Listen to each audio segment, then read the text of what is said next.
Good morning, everybody. Good afternoon for some of you. I know we're all in different parts of the world at the moment. So we're getting together today to discuss the challenge that we decided to do back in January. And, in December we got together and we were like, okay, how do we want to close a year? What do we want to, close a year with and start the year with? And, a challenge sounds always like a really good thing. It's like it encourages you to, be better and do different things. And we decided to do a challenge based on our experience of what it was to be in DOS. And, a lot, actually, all of the traits that we shared with you guys in the challenge are experiences that we came out with in DOS. Of course, not only in DOS, like it goes through in our lives, of course, as well. But we wanted to share a little bit of us, of what it was, our experience there. So the first challenge, or the first trait that we discussed in January, was gratitude. So I want to open up the floor to all of you beautiful ladies and see what you believe is gratitude. How does it show up in your lives? Or even if you want to share, a DOS experience, whatever comes up for you. So I don't know if anybody has something already ready to say, but yeah, opening the floor to you guys. Gratitude. I can say a few words about gratitude. Very boiled down, it seems to be like a feeling and a perspective. It's a point of view. So do you go into a situation and the glass is half full or it's half empty? Meaning, you take something and either you see what you're gaining from it, what you're learning from it, what the gift is in it, or you go into something or you're in a situation and you feel entitled, you feel like you need something, you take it for granted, So the gratitude has a certain humility in it and a certain gratefulness for the gift and that's in it. And it's a fine line, because I think saying thank you and thanks we do all the time, but it I think as when it becomes just like a passe kind of comment, there's really something I think deep in it where it's recognizing really how it's a gift and you're not entitled, and it's something you can learn and gain from. So I think in DOS, I didn't do anything per se on gratitude, but I feel like the acts of care were uh, meant to build a certain sense of gratitude to this person who is helping you, who is mentoring you, and there being like a thankfulness in it by doing something for them, to And show your gratitude. yeah, sorry to interrupt, but like I was wondering, is that I don't know if all the people know what acts of care. I know we Mhm. know, but like if you can Right. describe a little bit of what it was, Yeah. if you can have an example, that would be great. Yeah. So acts of Oh, care, and maybe also DOS too, you know.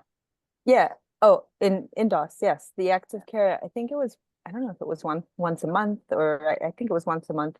It was thinking of the woman who invited me, my master who was mentoring, who was helping me, thinking of her, what was her life like? How could I help her? How could I do something to make her experience better? So what are her values? What's important to her?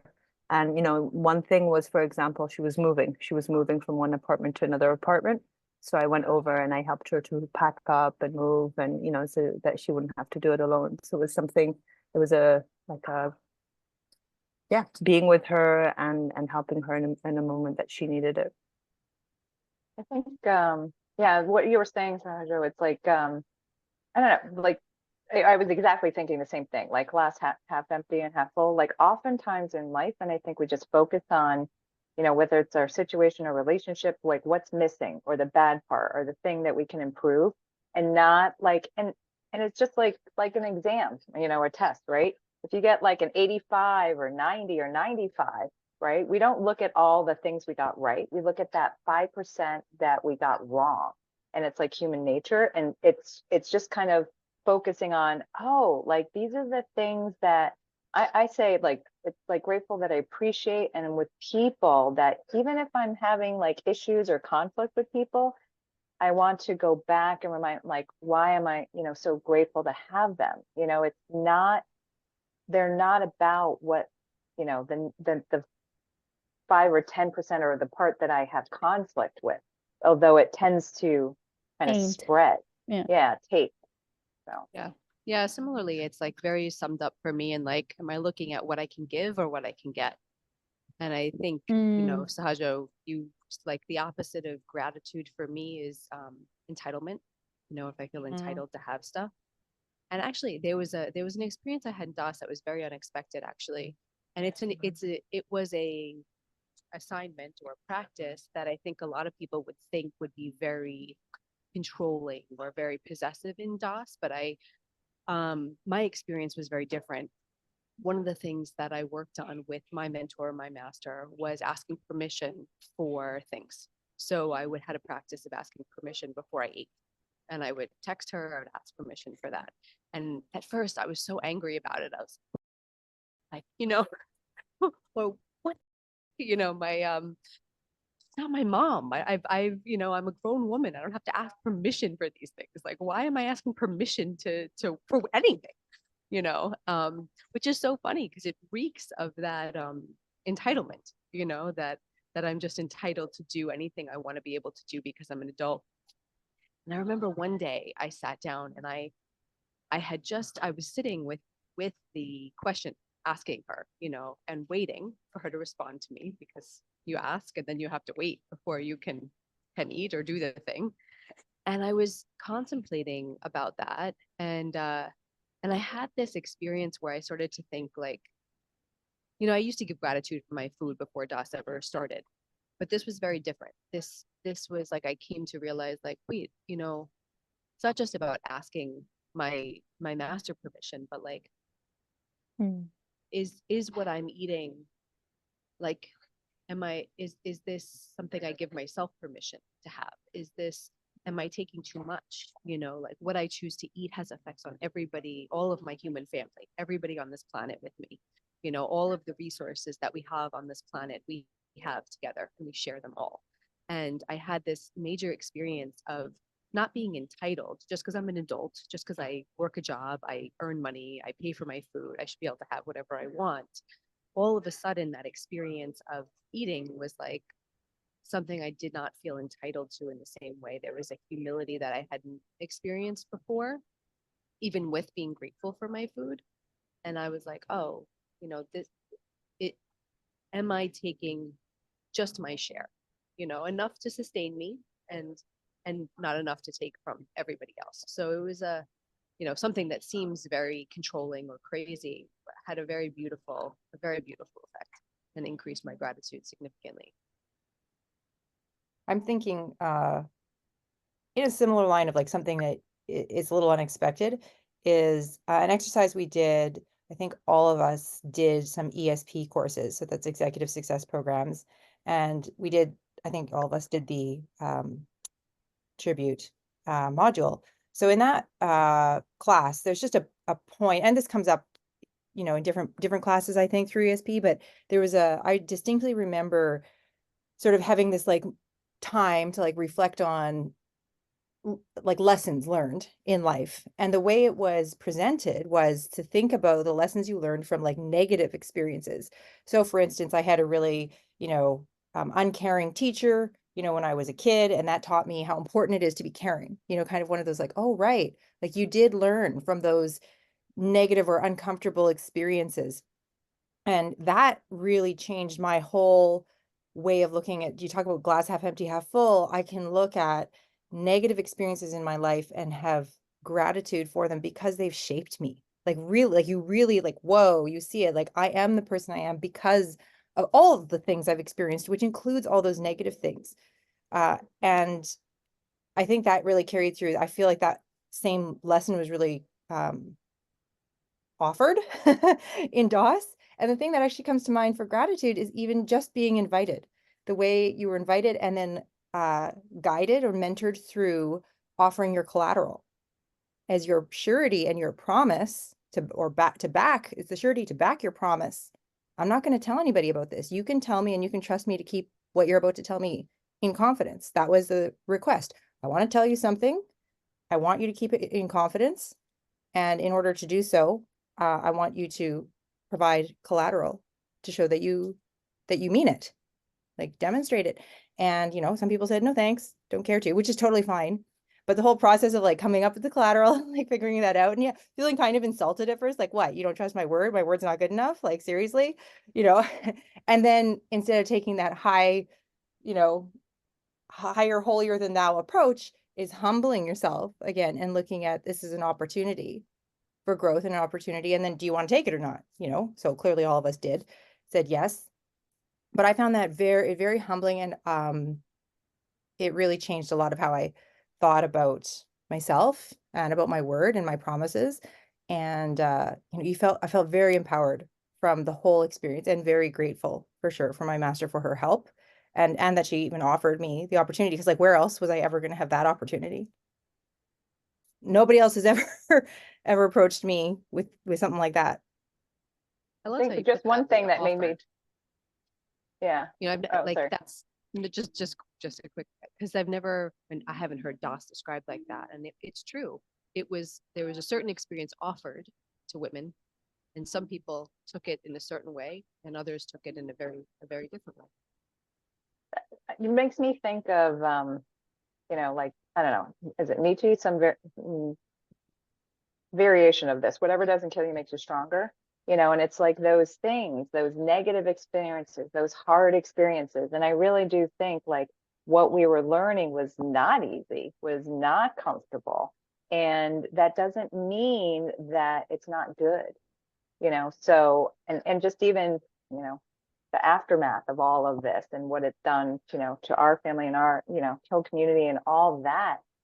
You know, I shared with a very successful man, billionaire, about this, and you know, he recognized and saw. He's just like, we through this experience actually have the benefit and grateful. It didn't feel like it at the time, but like that, this experience, there is, you know, very few people have this kind of adversity in this way, on this level. So, you know, it feels odd to thank, you know, this one part, wouldn't want to wish it on anybody, but also extremely grateful that it had, because of the people that we've become through this. Yeah, like really thinking about what gratitude is for me and how I experienced it in DOS and in my life. And yeah, there's like a gratitude I really equate it to humbleness.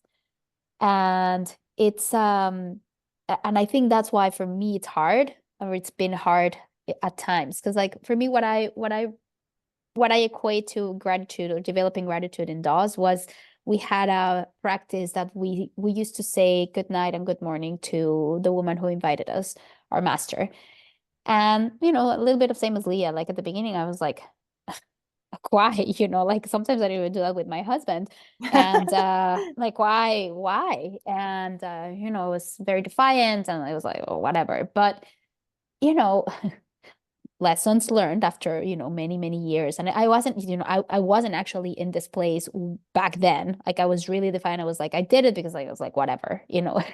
But not because, you know, I loved my master, and I really thought she had something to offer. And if she told me to do something, I really trusted that it was for my benefit, even if I didn't see it at the time. And now I see it. So now I'm like, oh, like there was this, you know, gratefulness that I wanted to develop. Like I want to develop gratefulness for the people in my life in general, but especially for, you know, my teachers, especially for my parents, especially for, you know, my husband. And right, you know, after saying like, oh, I don't even do that for my husband sometimes, I'm like, why not? You know, like, why not just go turn around and say like, hey, thank you for today, and you know, good night. Like it makes me emotional because like sometimes it's just, you know, it's just very fast. Life goes, excuse me, very quickly.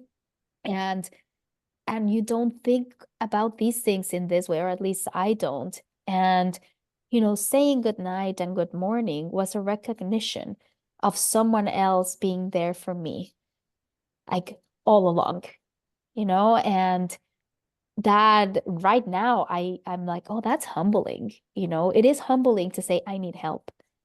It is humbling to say, you know, I haven't got this figured out, and it goes against my pride, and it goes against like a bunch of things that I think I should have, but I don't.